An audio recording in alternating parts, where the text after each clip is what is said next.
Constitution से बड़ा बनाते, संविधान से बड़ा बनाते, तो वो इंसान देश का कबाड़ा ही करेगा। तो मुझे कोई भी हीरो नहीं बनाएगा। नारे लगेंगे भारत माता की जय के, भारत माता की, भारत माता की, इनकलाब, इनकलाब, वंदे वंदे, जय जय जय जय जय भीम, जय जय जय जय जय भीम, जय जय जय जय जय भीम। और मराठी मीडिया है क्या यहाँ पर? एक मिनिट, एक मिनिट। जय। आणि चुकीच्या माणसासोबत पंगा घेतला होता। मराठी मॉडेल पण वाकणार नाही, मॉडेल पण वाकणार नाही।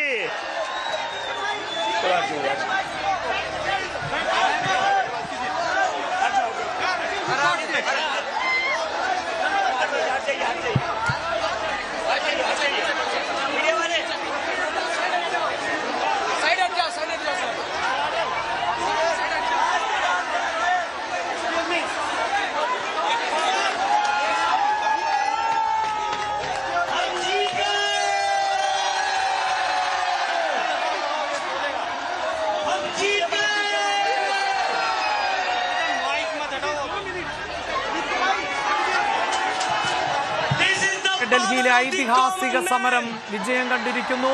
നീറ്റ് ചോദ്യപേപ്പർ ചോർച്ചയിൽ CJP നടത്തിയ സമരത്തിന് മുന്നിൽ കേന്ദ്ര സർക്കാർ മുട്ടുമടക്കിയിരിക്കുന്നു. ഒടുവിൽ ഗത്യന്തരമില്ലാതെ വിദ്യാഭ്യാസ മന്ത്രിയുടെ രാജി വാങ്ങിക്കേണ്ടി വന്നിരിക്കുന്നു കേന്ദ്ര സർക്കാരിന് എന്നതാണ്. മന്ത്രിസഭാ പുനഃസംഘടനയിലൂടെ അടക്കം ധർമ്മേന്ദ്ര പ്രധാനെ സംരക്ഷിക്കുന്നതിന് വേണ്ടിയുള്ള നീക്കങ്ങൾ അണിയറയിൽ സജീവമായിരുന്നു. വകുപ്പ് മാറ്റം പോലെയുള്ള നിർണായകമായ ചർച്ചകളുണ്ടായിരുന്നു. പക്ഷേ CJPയുടെ മുന്നറിയിപ്പിന് മുന്നിൽ രാജി എന്നതല്ലാതെ മറ്റൊരു മാർഗവും ഉണ്ടായിരുന്നില്ല എന്നതാണ്. ഇന്ന് കൃത്യമായ തീരുമാനം അറിയിക്കുന്നില്ല എങ്കിൽ, ഇന്ന് ധർമ്മേന്ദ്ര പ്രധാന്റെ രാജി ഉണ്ടാകുന്നില്ല എങ്കിൽ നാളെ രാജ്യവ്യാപകമായ പ്രതിഷേധം ആരംഭിക്കുമെന്നും പാർലമെന്റിലേക്ക് മാർച്ച് ആരംഭിക്കുമെന്നും അത് പ്രധാനമന്ത്രി നരേന്ദ്രമോദിയുടെ രാജിയിലേക്ക് എത്തിക്കും എന്നുമുള്ള മുന്നറിയിപ്പായിരുന്നു അഭിഷേക് ദീപ്കെ നൽകിയത് എന്നുള്ളതാണ്.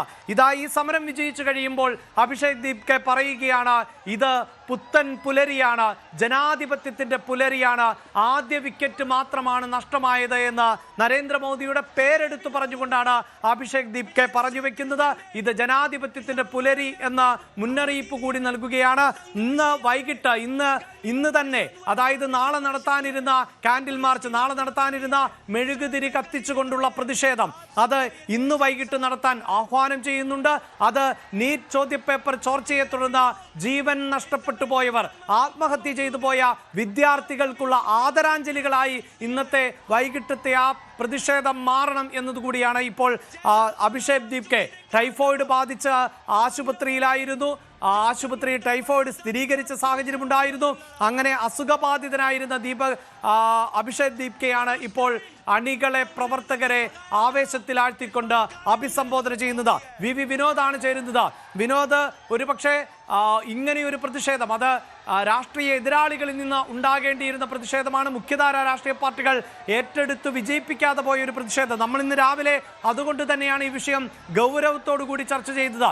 യുവാക്കൾക്ക് പറയാനുള്ളത് കേൾക്കാതെ ഒരു രാഷ്ട്രീയ പാർട്ടിക്ക് മുന്നോട്ട് പോകാനാവില്ല, ഒരു ഭരണകൂടത്തിന് മുന്നോട്ട് പോകാനാകില്ല എന്ന വിഷയം നമ്മൾ ചർച്ച ചെയ്തത് ആ പശ്ചാത്തലത്തിലായിരുന്നു. അതിപ്പോൾ സംഭവിക്കുക തന്നെ ചെയ്തിരിക്കുന്നു.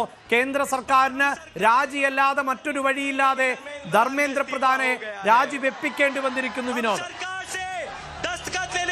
कि नीट में जो परिवार अपने बच्चों को खोए उनको 1 करोड़ का मुआवजा मिलेगा।